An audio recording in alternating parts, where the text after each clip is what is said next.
বিএনপির বয়ান আর আওয়ামী লীগের বয়ানের সাথে কিছুটা মিল আছে। জামাতকে আমরা দেখতে পাচ্ছি তারা অনেক লিবারাল আচরণ করছে, অনেক প্রোগ্রেসিভ মানসিকতা দেখছে। মঞ্জু ভাই, আপনি দীর্ঘদিন তো জামাতের রাজনীতির সঙ্গে জড়িত ছিলেন, জামাতের রাজনীতি নিয়েও আপনার ব্যাপক জানাশোনা আছে, আবার বিএনপির রাজনীতিও এখন খুব কাছে থেকে দেখছেন। আপনার কি মনে হয়, আমরা যখন মধ্যম পন্থার রাজনীতি নিয়ে আলোচনা করছি, জামাত কি আসলে বিএনপি হয়ে যাচ্ছে, বিএনপি কি আওয়ামী লীগ হয়ে যাচ্ছে, বিষয়টা কেমন? খুব সুন্দর প্রশ্ন। আসলে একজন সিনিয়র পলিটিশিয়ান কয়েকদিন আগে আমার সাথে এক টক শোতে বলেছিলেন যে আমাদের দেশের রাজনৈতিক দলগুলো ক্ষমতায় যাওয়ার জন্য অ্যান্টি ইন্ডিয়ান থাকে, আর ক্ষমতায় গিয়ে ক্ষমতা আঁকড়ে থাকার জন্য তারা প্রো ইন্ডিয়ান হয়ে যায় বা প্রো ইন্ডিয়ান মুভ করে তারা।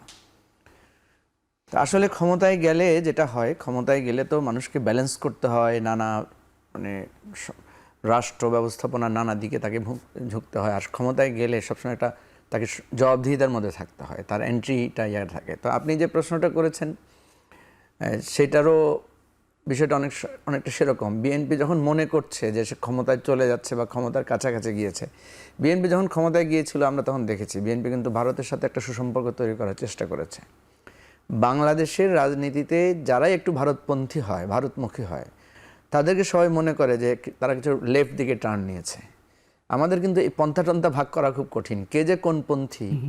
কারণ আপনি দেখবেন আওয়ামী লীগ ক্ষমতায় আসার পরে আওয়ামী লীগ দেখা গেলো হেফাজতের সাথে সে মিটিং করে হেফাজতের কাছ থেকে সে কিন্তু নিয়েছে, কি বলে যে কি না, ওই যে কি একটা উপাধি নিল না শেখ হাসিনা, কওমি জননী উপাধি নিয়েছে। এবং আওয়ামী লীগের লোকেরা প্রচুর কওমি মাদ্রাসা কেন্দ্রে কিন্তু তারা অনেক ডোনেশন দিয়ে তারা এক ধরনের, এখন শেখ হাসিনা যখন কওমিদের সাথে হাত মিলায় তখন সেখানে কিন্তু মৌলবাদ দেখা যায় না, তখন দেখা যায় যে উল্টাটা, যে শেখ হাসিনা অনেক প্রোগ্রেসিভ, তিনি মানে লেফট থেকে উনি রাইট দিকে মুভ করতেছেন। আবার বিএনপি যখন হুজুরদের দিকে টার্ন করে তখন বলে যে বিএনপি দক্ষিণপন্থীদের সাথে ঝুঁকে পড়তেছে। আবার জামাত যদি কখনো, জামাতেরও আমি দেখেছি দুই একটা কথা এসেছে যে তারা ইন্ডিয়ার ব্যাপারে পজিটিভ কথা বলেছে, যে ইন্ডিয়া আমাদের শত্রু না। এটা বলার সাথে সাথে মনে হয়ে গেল যেন জামাত একটু বাম দিকে টার্ন করছে কিনা। তো বিএনপিকে যেটা অভিযোগ দেওয়া হচ্ছে, এটা কি সম্ভব? জামাত বাম দিকে যাবে, এটা কি সম্ভব?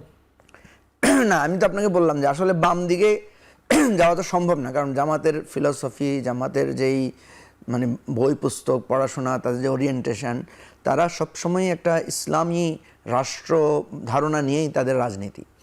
তো সুতরাং আসলে এখানে বাম ডান কি, বাম ডানকে যদি আপনি দেখেন, আমি তো দেখি যারা বিপ্লবী তারা বাম, যারা ঐতিহ্য ধরে রাখতে চায় তারা ডান।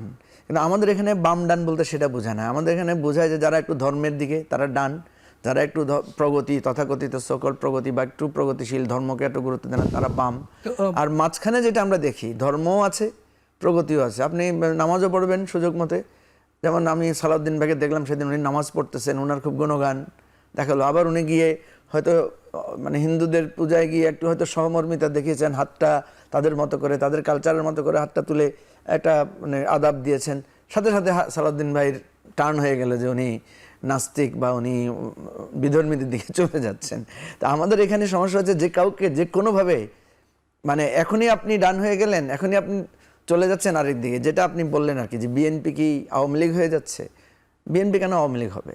কিন্তু বিএনপির অনেক কথার মধ্যে আওয়ামী লীগের মানে এটাকে বলা হচ্ছে কেন, কারণ বিএনপির বয়ান আর আওয়ামী লীগের বয়ানের সাথে কিছুটা মিল আছে বলে। যেমন বিএনপিও এখন জামাতকে মুক্তিযুদ্ধ বিরোধী, স্বাধীনতা বিরোধী ট্যাগ দিচ্ছে। তো সবাই বলছে আপনি তো আমার বিরুদ্ধে আওয়ামী লীগের ভাষায় কথা বলছেন, বা বিএনপি আওয়ামী লীগের পথটা দখল করতেছে কিনা। যে যেমন মির্জা ফখরুল ইসলাম আলমগীরের কথা বললেন যে দেশটা দক্ষিণ কি বললেন, দক্ষিণপন্থার উদ্ভয়ন কি। বাংলাদেশে তো এই যে ধর্মীয় যে দলগুলোর প্রভাব বা ধর্মের যে একটা প্রভাব, এটা বাংলাদেশের রাজনীতিতে অনেক পুরানো।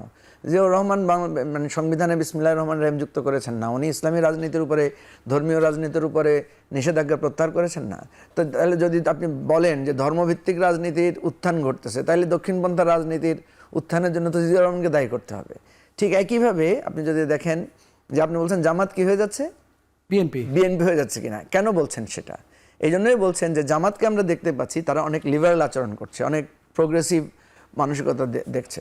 যেমন আপনি খুব সহজে দেখবেন, যেহেতু আপনি আমাকে রিলেট করেছেন জামাতের সাথে, আমি যখন 2-3 বছর আগে আমি যখন দুর্গা পূজা উপলক্ষে বাণী দিয়েছি, মানে বাণী বলেন কি শুভেচ্ছা জানিয়েছি, তখন আমাকে হুলস্থুল গালিগালাজ করা হয়েছে। তো এবার আমি দেখলাম জামাত নিজেই দুর্গা পূজায় শুভেচ্ছা জানিয়েছে। এবারে আপনি দেখবেন আমার ফেসবুকে যদি আপনি দেখেন, আমি যখন ওই যে পূজা মণ্ডপগুলো সফর গিয়েছি, এখন কিন্তু কোনো নেগেটিভ আলোচনা নাই, কারণ এখন জামাত, আমি কালকে একটা পূজা মণ্ডপে 2টা জায়গায় জামাতের নেতাদেরকে পেয়েছি, ওনারাও পূজা মণ্ডপে গিয়ে শুভেচ্ছা জানাচ্ছেন। সুতরাং এগুলোর কারণেই এই ধরনের কথাগুলো হয়। মানে আপনি আগে যাকে ট্রেনিং দিয়েছেন, এখন আপনি সেই পথে যাচ্ছেন। এখন আপনি যখন সেই পথে যাচ্ছেন তখন আপনাকেও সবাই সেই ট্যাগিং দিচ্ছে।